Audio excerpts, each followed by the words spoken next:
नमस्कार दोस्तों, हमारे चैनल में आपका स्वागत है। मैं आशा करती हूँ कि आप और आपका परिवार सभी अच्छे होंगे। शुरू करने से पहले मैं आपसे निवेदन करना चाहूँगी कि आपने अगर अभी तक चैनल को सब्सक्राइब नहीं किया तो प्लीज़ चैनल को सब्सक्राइब करें। श्री कृष्ण भगवान की रासलीला का प्रमाण वृंदावन की गलियों में हर जगह विराजमान है। श्री कृष्ण भगवान के जन्म की कथा से तो हम सभी व्यक्ति वाकिफ हैं कि उनका जन्म मथुरा में हुआ था। साथ ही साथ उनका बचपन वृंदावन, नंदगांव, बरसाना तथा द्वारिका में बीता। महाभारत के युद्ध के बाद जहां पांडव भी अपनी जीत पर खुश नहीं थे, वहीं युद्ध समाप्ति के बाद श्री कृष्ण के साथ पांडव जब गांधारी तथा धृतराष्ट्र से मिलने गए तथा दुर्योधन के मौत की शोक जाहिर करते हुए क्षमा मांगने लगे, तब गांधारी ने पांडवों को तो क्षमा कर दिया, परंतु वह अपने 100 पुत्रों की मृत्यु पर इतनी ज्यादा आहत थी कि श्री कृष्ण को दोषी मानते हुए बोली कि अगर आप चाहते तो यह अनर्थ होने से पहले आप इसे रोक सकते थे। पुत्र की मृत्यु होने पर एक माँ की क्या स्थिति होती है, यह तुम अपनी माँ से जान सकते हो, जिसने खुद अपने 7 पुत्रों का वियोग सहा है।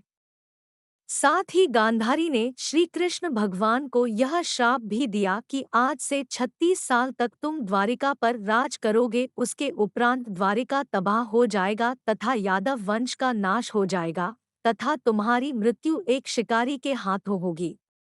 महाभारत के युद्ध के बाद श्री कृष्ण भगवान ने 36 वर्षों तक द्वारिका में अपने 8 पत्नियों के साथ सुखपूर्वक जीवन व्यतीत किया। कई साल बीतने के बाद श्री कृष्ण के पुत्र सांबा ने मजाक मजाक में एक गर्भवती स्त्री का रूप धारण कर ऋषिमुनियों के पास पहुंच गए। ऋषियों को जैसे ही सांबा की सच्चाई का पता चला, उन्होंने सांबा को श्राप दिया कि तुम एक लोहे के तीर को जन्म दोगे जो तुम्हारे कुल साम्राज्य के विनाश का कारण बनेगा। यह सुनकर सांबा बेहद डर गए और उन्होंने यह सारी बातें मथुरा के राजा उग्रसेन को बताई। सारी बातें सुनने के बाद उग्रसेन ने उन्हें सलाह दिया कि एक तीर का चूर्ण बनाकर प्रभास नदी में प्रवाहित कर दिया जाए। ऐसा करने से वह श्राप से मुक्त हो जाएंगे। जिस इलाके में तीर का चूर्ण बनाया गया वहां एक विशेष प्रकार का पौधा उगाया। तभी राजा उग्रसेन ने आदेश दिया कि यादव राज्य में किसी भी प्रकार की नशीली चीजों पर पाबंदी रहेगी।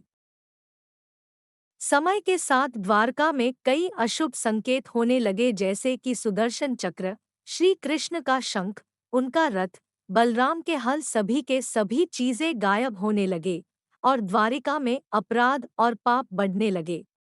प्रजा की स्थिति को देखकर श्री कृष्ण भगवान काफी विचलित हो गए और उन्होंने कहा कि सारी प्रजा को प्रभास नदी के किनारे एकत्रित होकर प्रायश्चित करना चाहिए।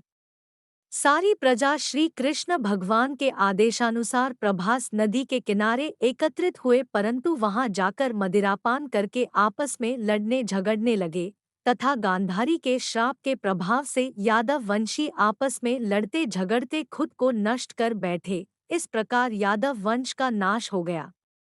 इस घटना से श्री कृष्ण भगवान दुखी होकर एक पेड़ के नीचे बैठ योग साधना करने लगे।